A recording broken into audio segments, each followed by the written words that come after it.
अस्सलाम वालेकुम, welcome to राखी का किचन। आज बना रहे हैं करेले गोश्त। करेले गोश्त बनाने की बहुत ही आसान रेसिपी आज आपके साथ शेयर करूंगी। आप रेसिपी को एंड तक देखें। एक सीक्रेट मसाले के साथ आज हम करेले गोश्त बनाएंगे। अगर आप भी इस तरह से करेले बनाएंगे तो आपके करेले कड़वे नहीं बनेंगे, बहुत ही जूसी और बहुत ही टेस्टफुल करेले बनकर तैयार होंगे। तो यहाँ पर जी मैंने करेलों को कर लिया है फ्राई। पहले आपने करेले अच्छे से नमक लगाकर धो लेने हैं और आपने बिल्कुल भी इन्हें स्टे नहीं देना। बस आपने इसे 20-30 सेकंड के लिए नमक लगाकर अच्छे से मसल लेना है और फिर इसे आपने कर लेना है फ्राई। और यहाँ पर जी अब हमने एक पैन ले लिया है, इसमें हमने डाल दिया है आधा कप के करीब ऑयल। 500 ग्राम चिकन हमने शामिल कर दी है। चिकन का हम कर लेंगे फ्राई। चिकन को हम तब तक फ्राई कर लेंगे जब तक इसका खूबसूरत सा कलर ना आ जाए। तो कलर चेंज हो चुका है चिकन का। अब इसमें बारीक कटे हुए प्याज शामिल कर देंगे और अदरक लहसुन का पेस्ट शामिल कर देंगे और इसे दोबारा से हम भून लेंगे। इसे तब तक भूनेंगे जब तक चिकन और प्याज अच्छे से टेंडर ना हो जाए। हमें इसे तब तक फ्राई कर लेना है। 6 से 7 मिनट के लिए इसे हम फ्राई कर लेते हैं चिकन को। फिर आपको दिखाते हैं कि आगे अब इसमें क्या मसाले हम शामिल करेंगे। तो देखिए चिकन और प्याज का कलर चेंज हो चुका है। अब इसमें हमने फ्राई कर लिया है। अब इसमें हम शामिल करेंगे कुछ ऐसे मसाले।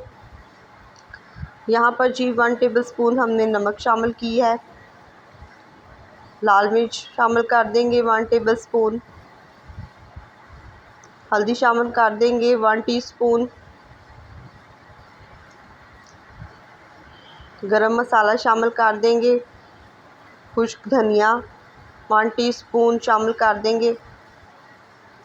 यहाँ पर 2 टेबलस्पून मैंने इमली शामिल की है, ये शामिल कर देंगे। इमली हमने इसलिए शामिल की है, इससे करेले हमारे कड़वे नहीं बनेंगे। इसमें बहुत ही मज़ेदार टेस्ट आएगा, खट्टा मीठा सा, और बहुत ही जूसीज वाले करेले बनकर तैयार होंगे एकदम। अब इसमें बारीक कटे हुए टमाटर शामिल कर देंगे, हरी मिर्ची शामिल कर देंगे और इसे भून लेंगे। 3 से 4 मिनट के लिए दोबारा इसे भून लें कि टमाटर अच्छे से चिकन के साथ सॉफ्ट हो जाएं। फिर इसमें हम करेले शामिल कर देंगे।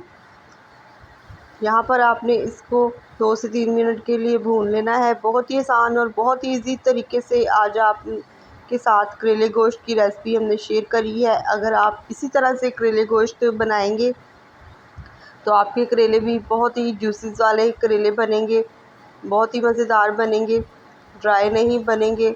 यहाँ पर अब करेले शामिल कर देते हैं और इसे मिला लेंगे अच्छे से।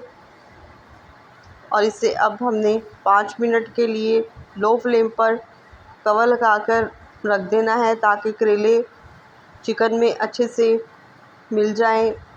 इसके सारे जो जूसीज हैं, सारे मसाले हैं, इसके अंदर बहुत ही अच्छी तरह से एब्जॉर्ब हो जाएं।